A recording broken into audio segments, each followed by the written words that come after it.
Shalom Bapak Ibu Saudara sekalian. Hari ini kita akan membahas tentang ibadah online dan ibadah offline. Pandemi COVID-19 yang terjadi di tahun 2020 telah membawa begitu banyak perubahan dalam kehidupan kita semua. Cara kita belajar berubah, cara kita bekerja sekarang juga harus berubah. Begitu juga dengan cara kita hidup, semuanya telah berubah. Termasuk bagaimana cara gereja menjalankan ibadahnya hari-hari ini. Gereja berpindah dari ibadah offline menjadi ibadah online untuk menyikapi situasi yang sedang berkembang. Pertanyaannya, apakah ibadah online itu sesuai dengan firman Tuhan atau tidak? Untuk itu, mari kita belajar tentang apa itu gereja. Dalam Matius 16 ayat yang ke-18, firman Tuhan berkata, "Dan aku berkata kepadamu, engkau adalah Petrus, dan di atas batu karang ini, aku akan mendirikan jemaatku, dan alam maut tidak akan menguasainya." Kata jemaat di sini diambil dari bahasa asli yaitu eklesia. Ek artinya keluar dan kalein artinya memanggil. Eklesia, Tuhan memanggil umatnya dari dalam dunia untuk masuk ke dalam kerajaan Allah. Dari pengertian ini kita bisa mendapati pemahaman bahwa gereja itu bukan bicara soal gedung, tempat, organisasi, dan lain sebagainya. Tapi gereja berbicara tentang orang-orang yang ada di dalamnya. Gereja adalah perkumpulan orang-orang kudus yang menerima keselamatan lewat pengorbanan Yesus di kayu salib, yang percaya bahwa Yesus adalah Tuhan, penuh dengan Roh Kudus dan hidupnya sesuai dengan firman Tuhan. Itulah gereja yang sesungguhnya. Dan kita adalah gereja. Ya, Anda adalah gereja. Kitalah semua gereja yang sesungguhnya. Sekarang bagaimana dengan ibadah online? Apakah ibadah online itu Tuhan berkenan atasnya? Apakah Tuhan menyertai ibadah online? Apakah ibadah online adalah sesuatu yang sah dan benar untuk kita lakukan? Jawabannya tentu saja iya. Tuhan pasti menyertai ibadah online. Tuhan hadir di dalam ibadah online. Dan ibadah online adalah ibadah yang sah dan boleh kita lakukan. Apa dasarnya? Ingat, gereja bukan bicara soal gedung, tempat, dan organisasi. Tapi gereja berbicara tentang orang-orang yang ada di dalamnya. Bagi sebagian orang, mereka merasa bahwa beribadah online rasanya berbeda dengan pada waktu ibadah offline. Tentu saja Bapak Ibu Saudara, berkumpul bersama dengan 100 orang rasanya pasti berbeda dengan berkumpul bersama 2 atau 3 orang seperti yang sedang kita lakukan sekarang. Tapi ingat, jangan pakai perasaan. Datang kepada Tuhan, pakai iman, jangan pakai perasaan. Yohanes 4 ayat 23-24 firman Tuhan berkata seperti ini. Tetapi saatnya akan datang dan sudah tiba sekarang, bahwa penyembah-penyembah benar akan menyembah Bapa dalam roh dan kebenaran, sebab Bapa menghendaki penyembah-penyembah demikian. Allah itu roh, dan barang siapa menyembah Dia harus menyembahnya dalam roh dan kebenaran. Dikatakan bahwa kita itu menyembah Tuhan yang adalah roh. Roh itu tidak bisa dibatasi oleh ruang dan waktu. Artinya, ibadah kita juga seharusnya tidak dibatasi oleh ruang dan waktu. Kenapa? Karena Tuhan bisa datang kapanpun, dimanapun, dan dengan cara apapun. Tuhan adalah pribadi yang tidak bisa dibatasi oleh ruang, waktu, dan tempat. Begitu juga seharusnya dengan ibadah-ibadah kita. Apakah masih ingat peristiwa pencurahan Roh Kudus di zaman para rasul? Mereka tidak punya gedung yang bagus, mereka tidak berkumpul di tempat yang mewah, mereka tidak punya peralatan sound system seperti yang kita miliki sekarang. Tetapi lihat apa yang terjadi pada waktu mereka berkumpul bersama-sama sebagai sebuah gereja, unity di sana. Tuhan mencurahkan rohnya atas mereka semua. Yang paling penting adalah esensinya, bukan caranya. Ibadah secara online adalah cara untuk kita melakukan sesuatu dalam menyikapi situasi yang ada hari-hari ini. Tetapi yang tidak boleh berubah adalah esensi daripada ibadah itu sendiri. Apa esensi dari sebuah ibadah? Tuhanlah yang menjadi pusat dari semua yang kita lakukan pada waktu ibadah itu berlangsung. Cara bisa berubah, cara hari ini bisa berbeda dengan cara tahun yang akan datang. Tetapi esensi dalam sebuah ibadah tidak pernah boleh berubah. Selain daripada itu, apakah kita sadar bahwa lewat ibadah online, firman Tuhan itu tersebar lebih jauh dan lebih luas daripada yang pernah kita bayangkan sebelumnya. Dengan kata lain, ibadah secara online ini mempercepat penyebaran Injil, seperti yang diperintahkan dalam amanat agung. Sekarang kita akan membahas bagian terakhir. Apakah setelah pandemi ini berakhir, kita tidak perlu lagi datang ke gereja atau mengikuti ibadah offline seperti sebelumnya? Tentu saja tidak, Bapak Ibu Saudara sekalian. Ada 3 alasan kenapa kita tetap harus datang ke gereja, berkumpul bersama-sama seperti yang kita lakukan di masa sebelumnya. Alasan yang pertama, 1 adalah atmosfer atau suasana ibadah. Yang kedua, tentang impartasi dan pengurapan kuasa Roh Kudus yang biasa dilakukan lewat penumpangan tangan. Ini sulit untuk dilakukan pada waktu ibadah secara online. Yang ketiga yang tidak kalah penting adalah tentang persekutuan bersama-sama. Ingat, gereja adalah perkumpulan orang-orang percaya. Disebut kumpulan karena memang jumlahnya lebih dari 1. Dan di dalam perkumpulan ini ada rasa saling di dalamnya. Saling sayang, saling mengasihi, saling menegur, saling membangun, saling menyapa, saling mendoakan, saling menguatkan. Nah, hal-hal seperti ini tentu sulit untuk dilakukan di dalam ibadah secara online. Pada dasarnya kita adalah makhluk sosial. Tuhan menciptakan kita tidak untuk sendirian.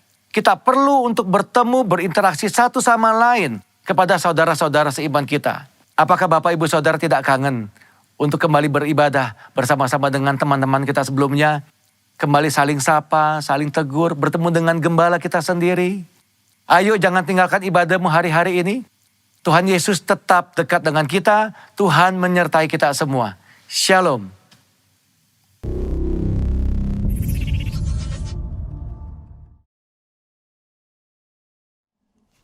Shalom, puji nama Tuhan. Tuhan Yesus baik, selama-lamanya kasih setianya. Tidak pernah berubah, tidak pernah berkesudahan, dulu sampai selama-lamanya. Terima kasih Tuhan. Engkau baik Tuhan. Kasih-Mu baru, kesetiaan-Mu baru, selamanya. Ku mau memuji-Mu selamanya. Ku mau menyembah-Mu. Selain Kau tiada yang lain, hanya Kau milikku di surga. Sekalipun dagingku lenyap, hatiku lelah tak berdaya. Ku sembah Engkau, Allah yang perkasa. Ku sanjung tinggi nama-Mu di hidupku, Tuhan, tiada yang lain. Hanya Kau satu di hidupku. Haleluya, selain Kau tiada yang lain, hanya Kau milikku di surga. Sekalipun dagingku lenyap, hatiku lelah tak berdaya. Ku sembah Engkau, Allah yang perkasa. Ku sanjung tinggi nama-Mu di hidupku, Tuhan, tiada yang lain. Hanya Kau satu di hatiku. Ku sembah Engkau, Allah yang perkasa. Ku sanjung tinggi nama-Mu di hidupku, Tuhan, tiada yang lain. Hanya Kau satu di hatiku. Ku sembah Engkau, yang perkasa, ku sanjung tinggi namamu di hidupku, Tuhan, tiada yang lain. Hanya Kau satu di hatiku, haleluya. Ku sembah Engkau, Allah yang perkasa, ku sanjung tinggi namamu di hidupku, Tuhan, tiada yang lain. Hanya Kau satu di hatiku, Tuhan, tiada yang lain. Hanya Kau satu di hatiku, haleluya. Tuhan, tiada yang lain. Oh, hanya Kau satu di hatiku.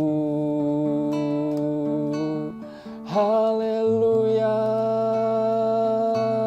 haleluya Tuhan, haleluya. Hanya Kau yang ku tinggikan, hanya Kau yang ku agungkan.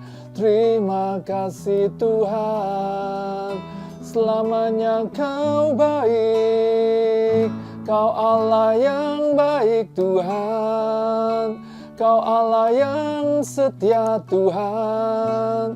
Tak pernah Kau tinggalkan, tak pernah Kau biarkan.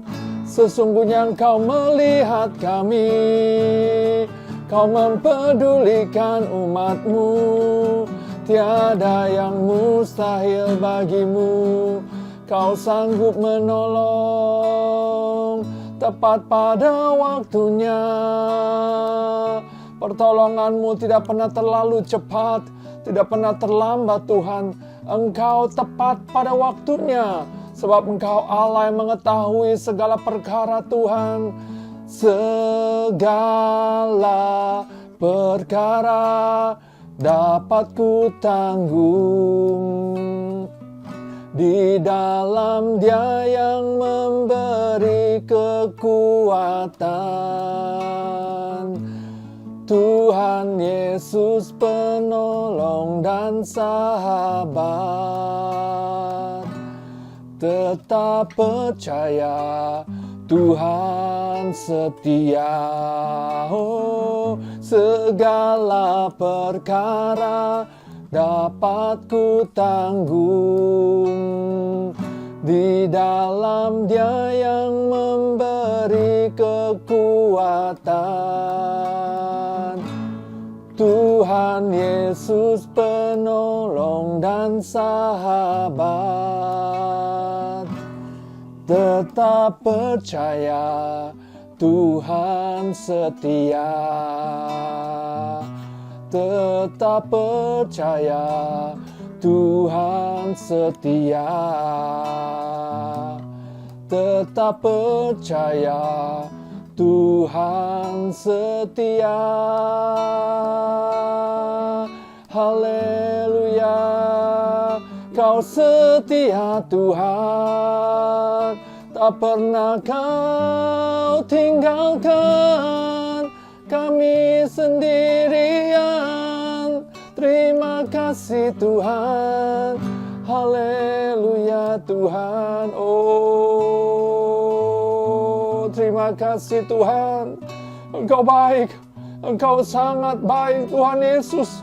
Kasih setiamu selamanya, selalu baru setiap hari. Sungguh besar setiamu Tuhan, tak habis-habisnya rahmat-Mu Yesus Tuhan. Ku bersyukur Tuhan, ku bersyukur Tuhan. biar yang bernafas menyembah-Mu, biar yang hidup memuji-Mu, sebab Kau Allah kami yang hidup Tuhan. Gunung batu, kota benteng perlindungan, kesetiaan-Mu Tuhan Yesus terus seperti perisai tembok sekeliling kami Tuhan Yesus. Terima kasih Tuhan. Haleluya, haleluya Tuhan. Oh, terima kasih. Engkau baik Tuhan Yesus. Engkau sangat baik Tuhan. Terima kasih Tuhan. Tak habis-habis rahmat-Mu, tak habis-habis kebaikan-Mu Tuhan Yesus. Sekalipun kami berada dalam lembah kekelaman, kami tidak takut bahaya, sebab gadamu dan tongkat-Mu itu yang menghibur, itu yang menolong, itu yang memberikan kelegaan Tuhan. Terima kasih Tuhan Yesus. Terima kasih Tuhan. Engkau baik, Engkau sangat baik. Engkau tidak pernah berbuat curang Tuhan. Terima kasih Tuhan Yesus. Terima kasih Tuhan. Haleluya Tuhan, terima kasih buat hari yang luar biasa. Sebentar kami mau memuji-muji nama Tuhan, membesarkan nama Tuhan. Kami mau bersorak-sorai, bersuka cita sebab Tuhan Yesus baik. Bahwasanya kekal selama-lamanya kasih setia-Mu. Terima kasih Bapa. Dalam nama Tuhan Yesus kami siap memuji-muji nama Tuhan. Haleluya. Amin. Puji Tuhan saudara. Haleluya, haleluya. Kita siap memuji-muji Tuhan. Haleluya. Sebab Tuhan baik. Kasih setianya sampai selama-lamanya. Mari saudara kita masuk gerbangnya hadirat Tuhan dengan pengucapan syukur, dengan nyanyian baru, sebab Tuhan mengasihi orang-orang yang bersuka di dalam hadirat Tuhan. Terima kasih Tuhan Yesus. Kau sungguh baik, Kau sangat baik Tuhan Yesus. Kasih setiamu sampai selama-lamanya Tuhan. Terima kasih Bapa di surga. Terima kasih. Mari masuk gerbangnya dengan hati bersyukur, halamannya dengan pujian, penuhi baitnya dengan nyanyian syukur, hadirannya penuh sukacita.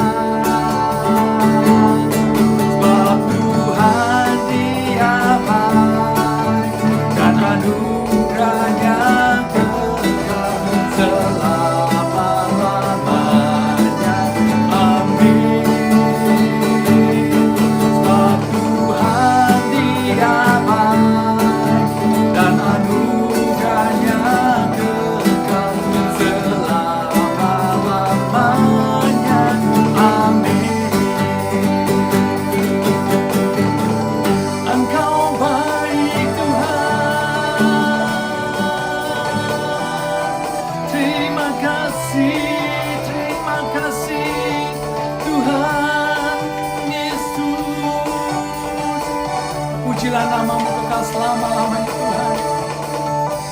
Gerbangnya dengan hati bersyukur, halamannya dengan pujian,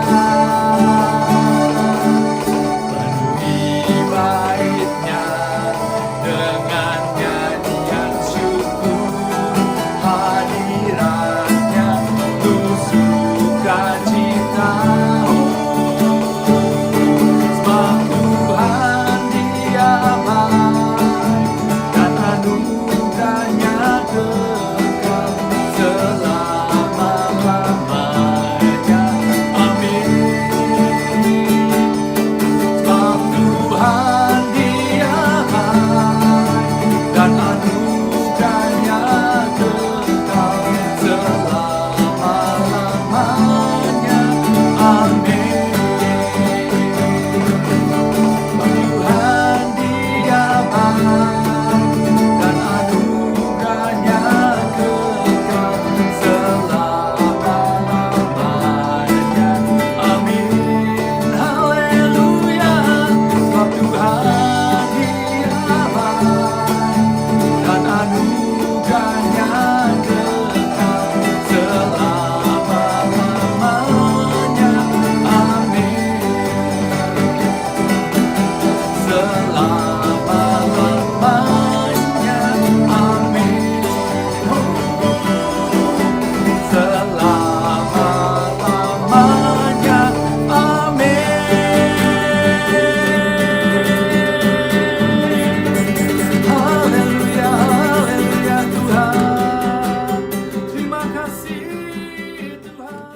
Semua baik, semua baik. Apa yang telah kau perbuat di dalam hidupku, semua baik, sungguh teramat baik. Kau jadikan hidupku berarti. Semua baik, semua baik, semua baik. Apa yang telah kau perbuat di dalam hidupku,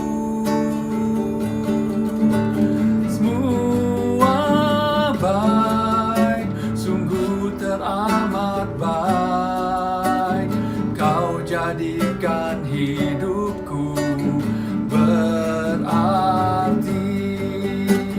Kau jadikan hidupku berarti. Kau jadikan hidupku berarti.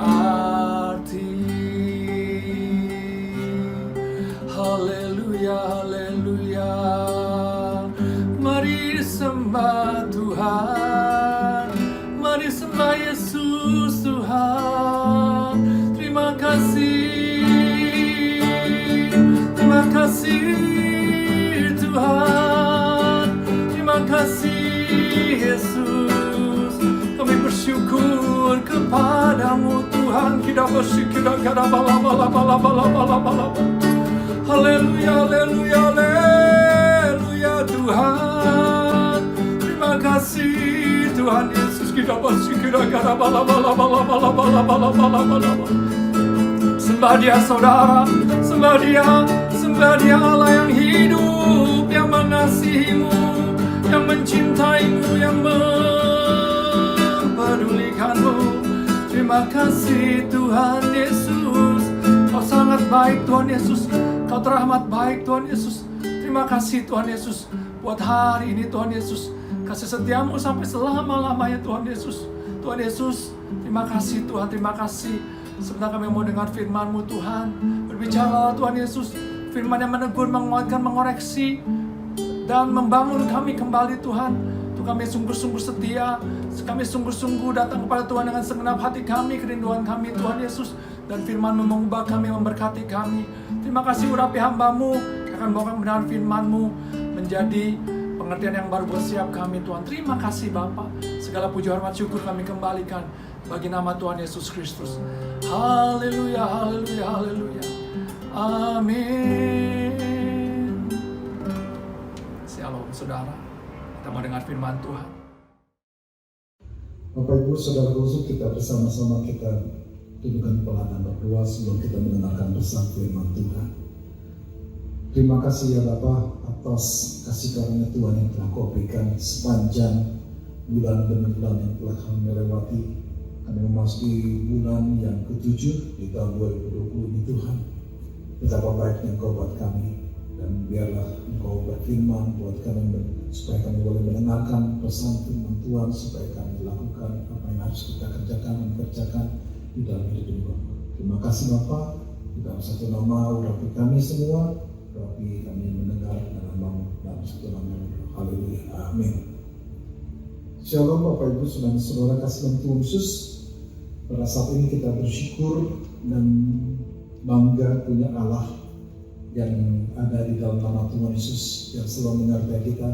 Sampai pada hari ini kita masuk dalam semester yang kedua di tahun 2020 pada bulan Juli. Tidak terasa kita sudah di pertengahan tahun, saudaraku.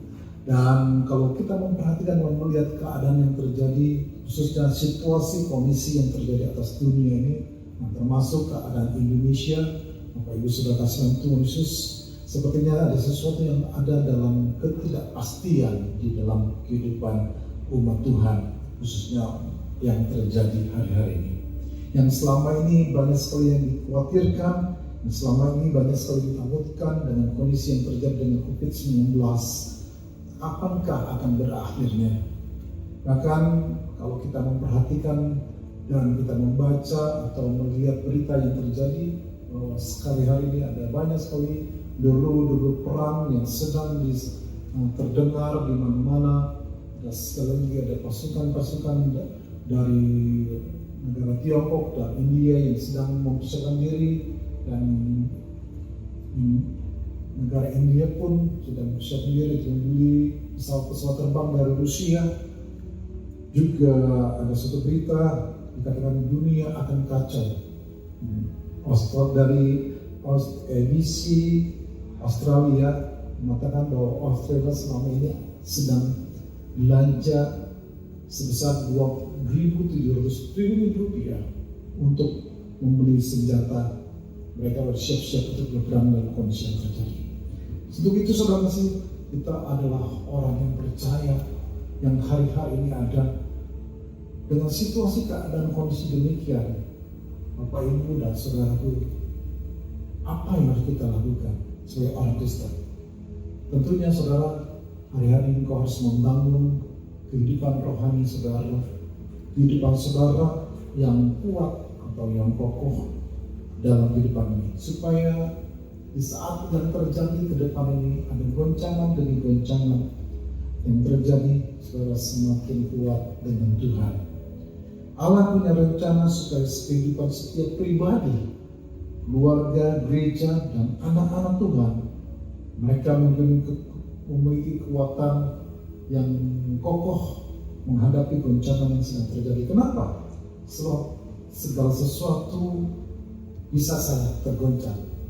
Kalau Bapak Ibu misalnya contoh, gedung akan yang tinggi bisa roboh, pohon besar bisa goncang karena angin ribut, lalu tumpah, jembatan layang yang kokoh bisa hancur, gunung bisa meletus, bisnis bisa hancur, rumah tangga bisa berantakan akibat perceraian. Semua yang kuat berdasarkan kekuatan manusia di dunia ini bisa hancur. Kenapa? Karena Alkitab telah menjelaskan, Ibrani pasal 12 ayat 26, satu kali lagi aku akan menggoncangkan bukan hanya bumi saja, tapi melainkan langit juga.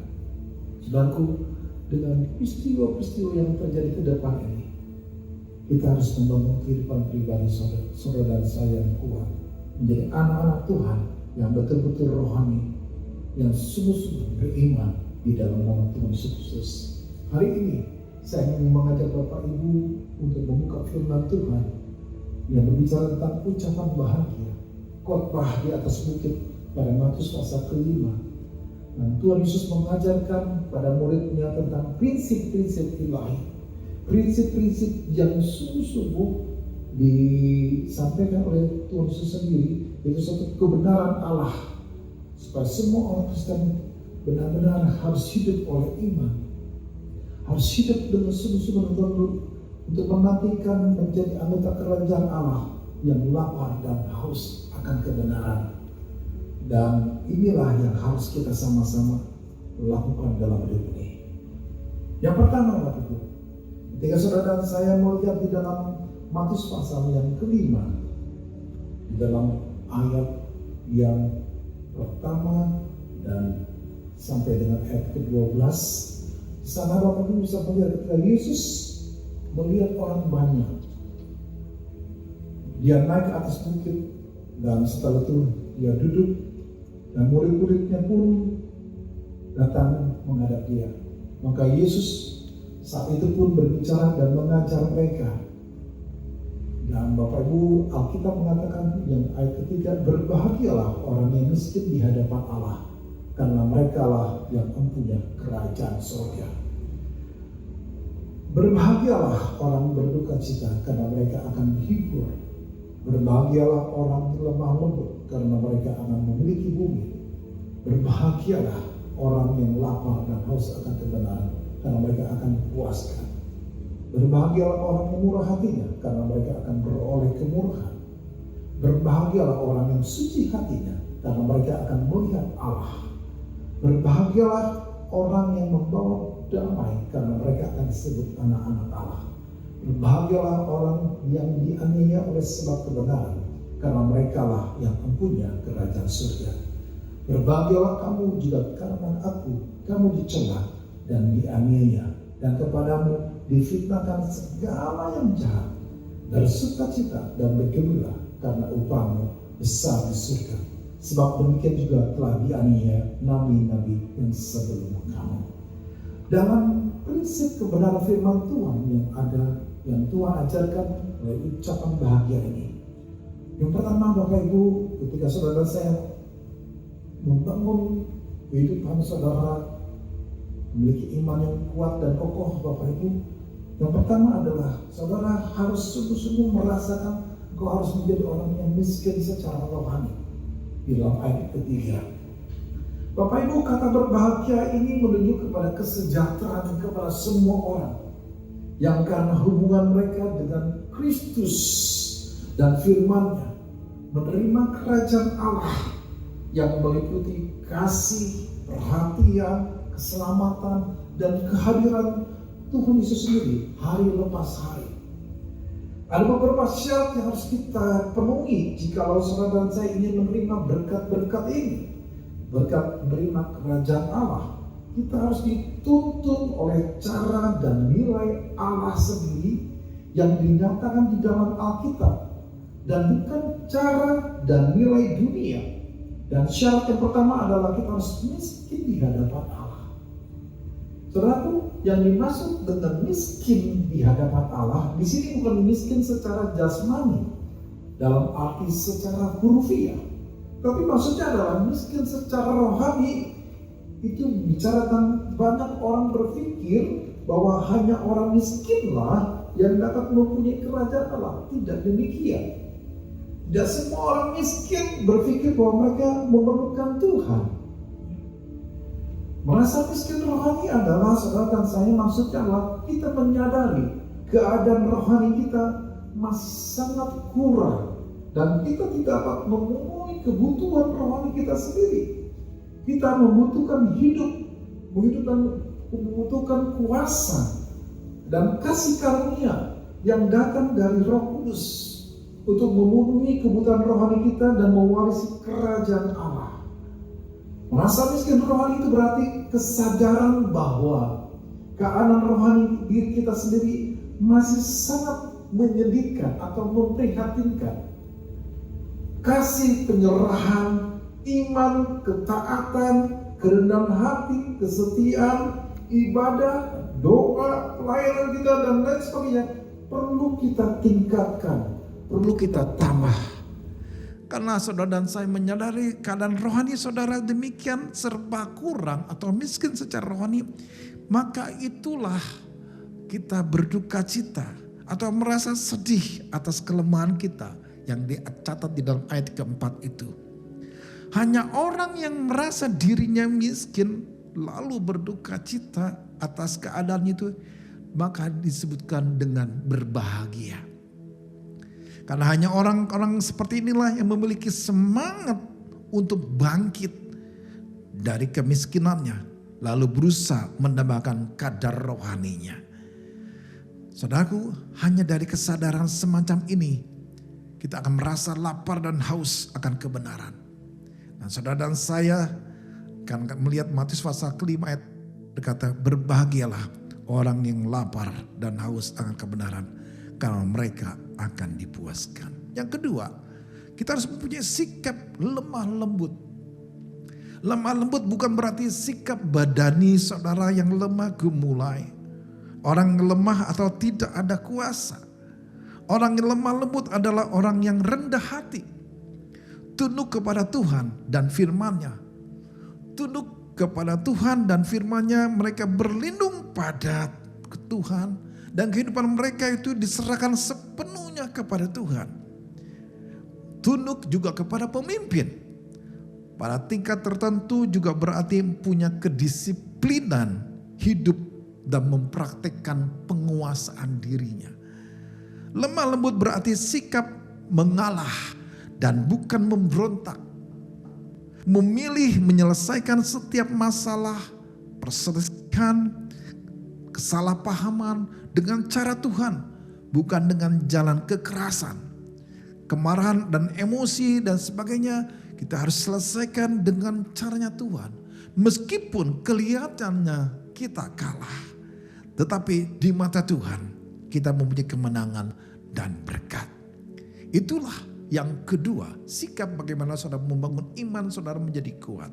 Dan yang ketiga, saudara di dalam ayat ke-7 berkata, di dalam Alkitab, berbahagialah orang yang murah hatinya, karena mereka akan beroleh kemurahan.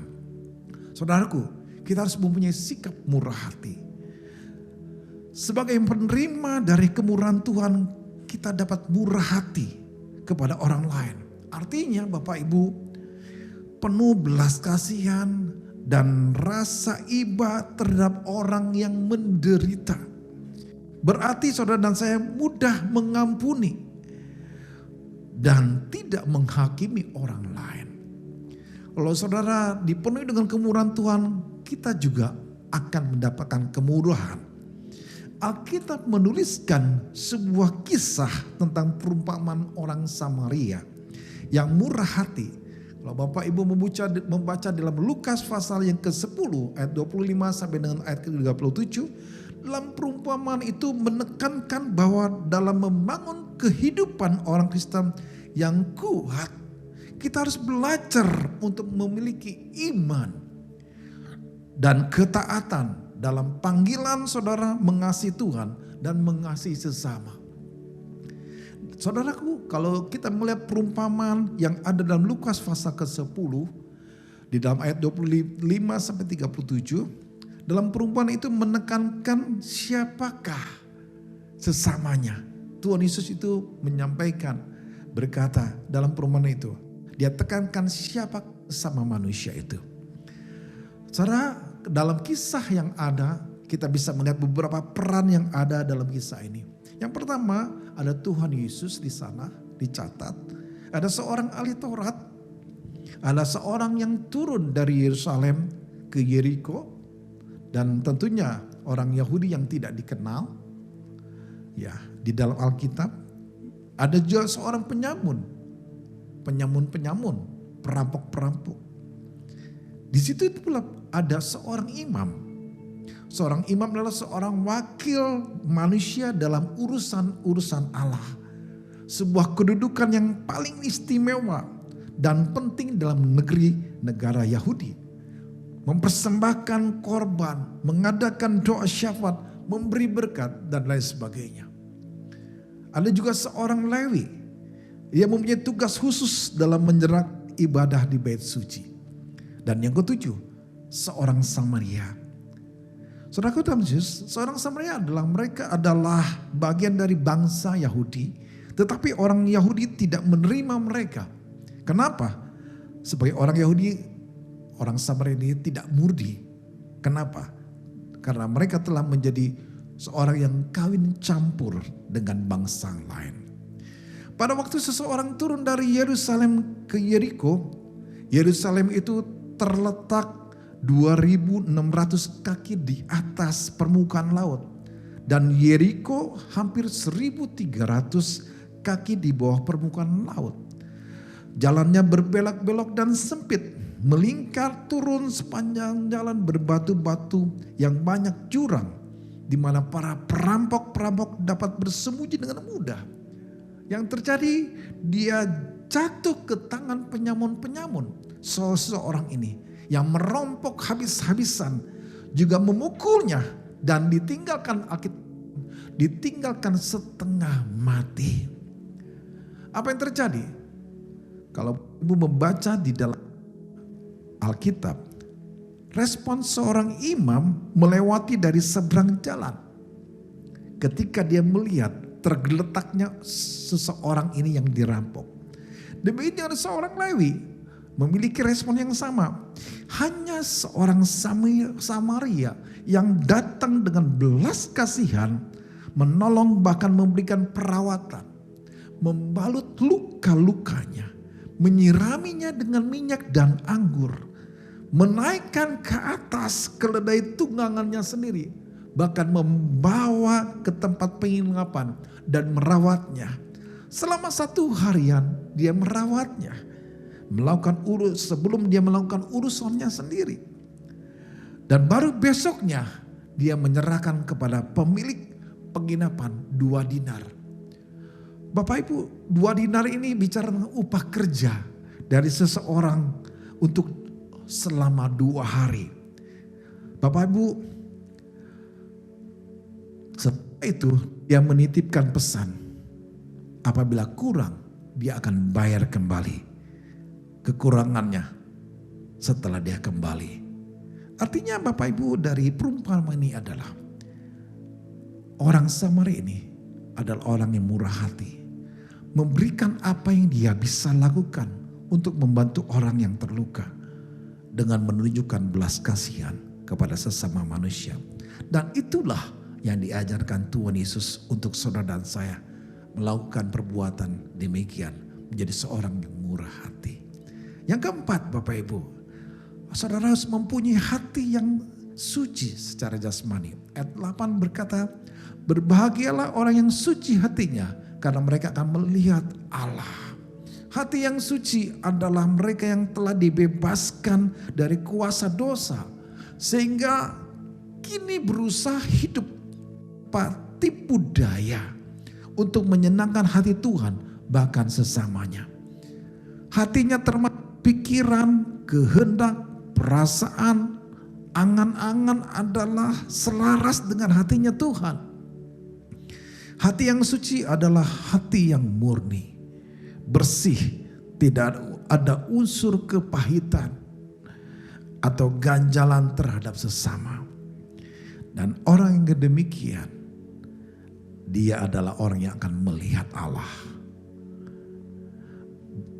Di dalam Ibrani pasal 12 ayat 14 berkata, berbahagialah, berusahalah hidup damai dengan semua orang dan kejarlah kekudusan.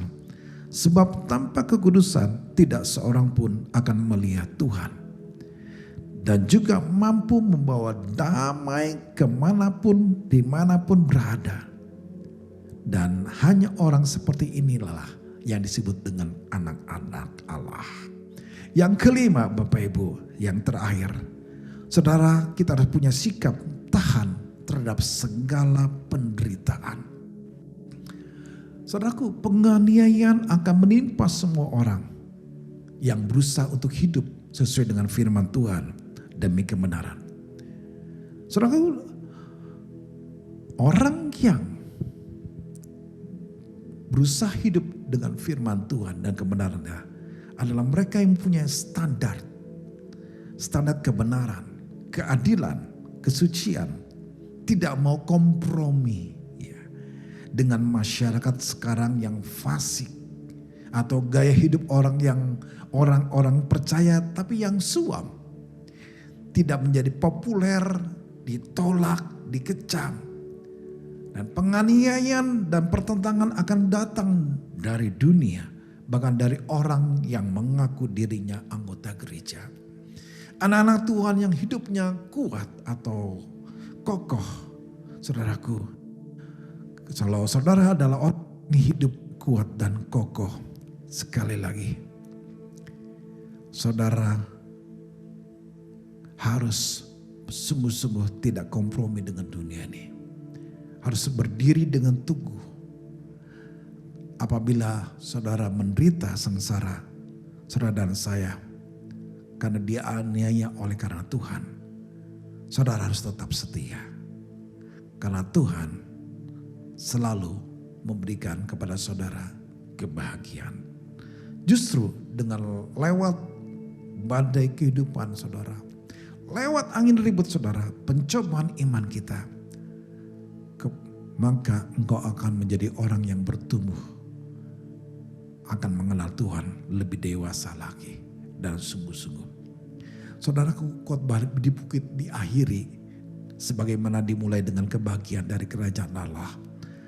Dengan kata-kata, kalau saudara dan saya memiliki kebahagiaan kerajaan Allah, maka kita pasti akan kuat dan tidak tergoncangkan. Karena semua akan tergoncang kecuali hanya kerajaan Allah. Dan waktu saudara dan saya sungguh-sungguh dengan kondisi demikian, saudara, saudara akan melihat kemuliaan Allah hadir di tengah hidup saudara dari hari ini sampai selama-lamanya. Mari kita tundukkan kepala dalam doa. Kami bersyukur pada saat ini kami bersama-sama telah membaca, bahkan Bapa merenungkan ucapan bahagia yang Tuhan sendiri sampaikan kepada para murid-muridnya dan termasuk kami semua di tempat ini.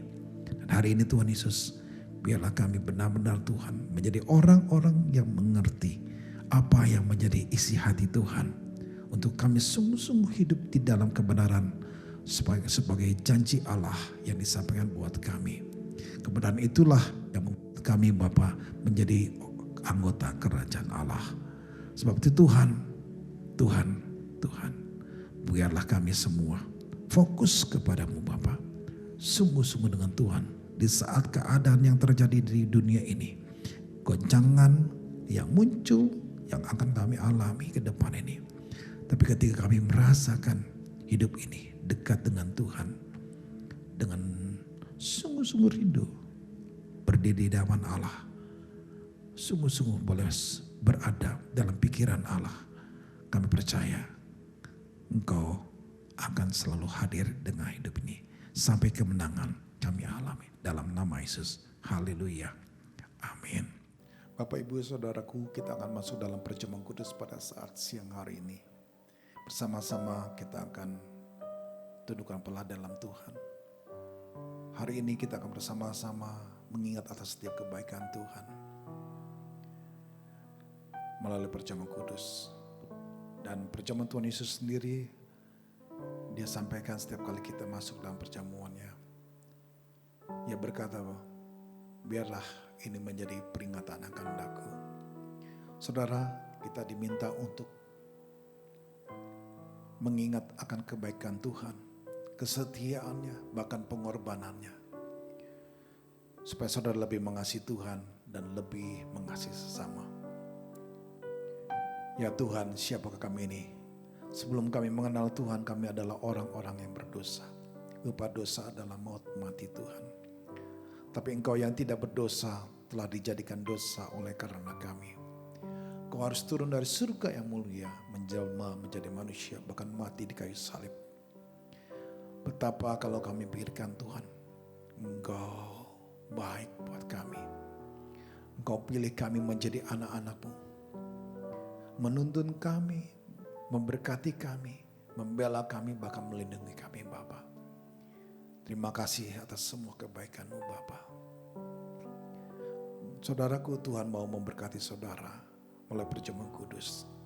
Tetapi Tuhan mau saudara makan dan minum dengan cara yang benar. Masing-masing saudaraku sekarang berdoa. Lihat keadaanmu. Introspeksi.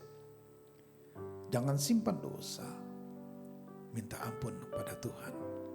Supaya saudara diberkati Tuhan. Terima kasih Bapa. Tuhan, Engkau lihatlah kami semua anak-anak-Mu yang sedang berdoa. Ampuni kami Tuhan. Kami seringlah dalam banyak hal. Tuhan, berkati umat-Mu. Berkati kami semua. Kami mau masuk dalam perjamuan kudus dengan hati yang penuh ucapan syukur. Terima kasih Bapa. Terima kasih Yesus. Haleluya. Bagi Dia segala pujian, hormat serta syukur kekal selamanya. Bagi Dia segala pujian, hormat serta syukur selama-lamanya.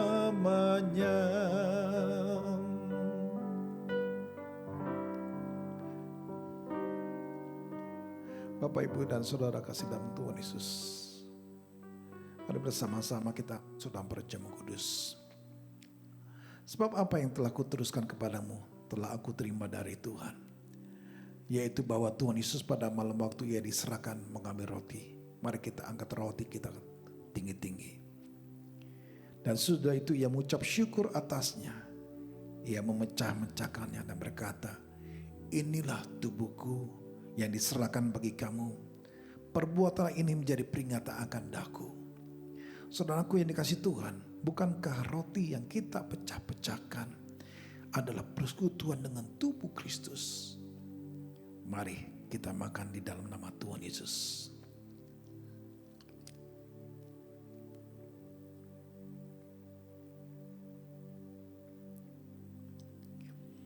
Mari kita angkat cawan di tangan kanan kita tinggi-tinggi. Demikian juga ia mengambil cawan sesudah makan, lalu ia berkata, cawan ini adalah perjanjian baru yang dimeteraikan oleh darahku. Perbuatlah ini setiap kali kamu meminumnya, menjadi peringatan aku. Saudara dikasihi Tuhan, bukankah cawan pengucapan syukur yang atasnya kita ucapan syukur adalah persekutuan dengan darah Kristus? Mari kita minum di dalam nama Tuhan Yesus. Terima kasih Tuhan. Terima kasih semua. Berterima kasih kepada Tuhan. Sekarang saudara, ucapkan syukur kepada Tuhan. Ucapkan syukur. Haleluya. Terima kasih. Haleluya. Engkau baik, sungguh baik. Haleluya. Terima kasih Bapa. Terima kasih Tuhan. Haleluya. Terima kasih Yesusku. Terima kasih Yesusku. Puji syukur hanya bagi Tuhanku. Terima kasih Yesusku. Terima kasih Yesusku. Puji syukur hanya bagi Tuhanku. Puji syukur hanya bagi Tuhanku. Puji syukur hanya bagi Tuhanku.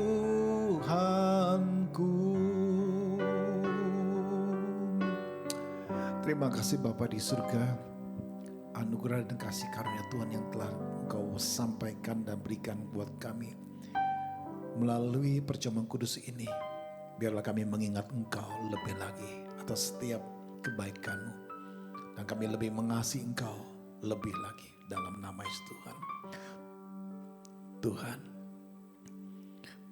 berkatilah setiap umat-Mu Tuhan. Berkati mereka Bapa yang ada di rumah-rumah Tuhan.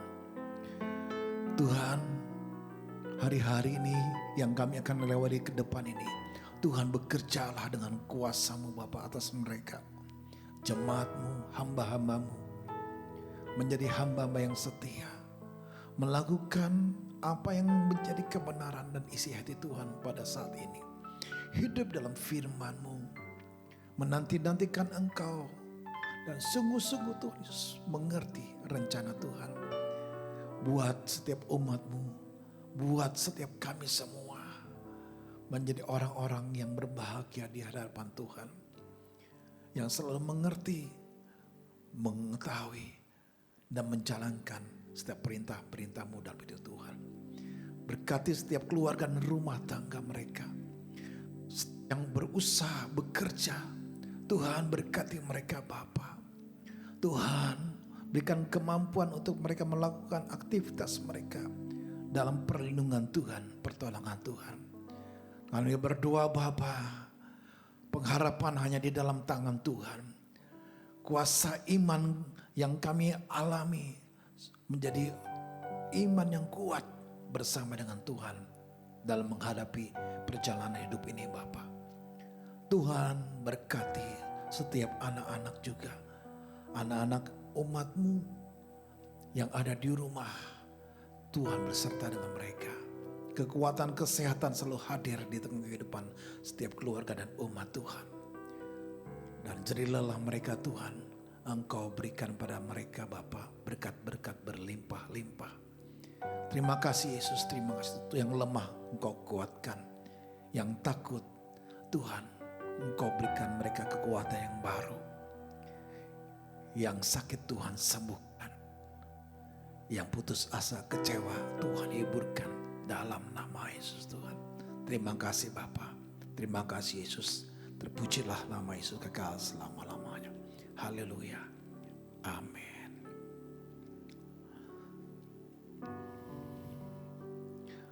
Bapak, Ibu, dan Saudara kasih dalam Tuhan Yesus, mari kita angkat kedua belah tangan kita bersama-sama.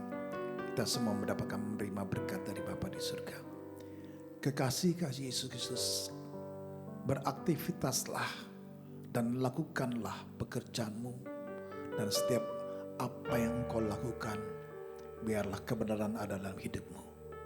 Dan bawalah berkat Tuhan, berkat yang datang dari Allah Bapa di surga, di dalam anak yang tunggal Tuhan Yesus Kristus sebagai Tuhan dan Juru Selamat pribadi kita. Persekutuan, penghiburan, pertolongan, pembelaan, dan kuasa Roh Kudus menyertai kita semua dari hari ini sampai kedatangan Tuhan Yesus kedua kali, dan bahkan sampai selama-lamanya. Yang percaya dia Tuhan bersama-sama katakan amin. Bapak Ibu, selamat berhari Minggu. Tuhan Yesus memberkati.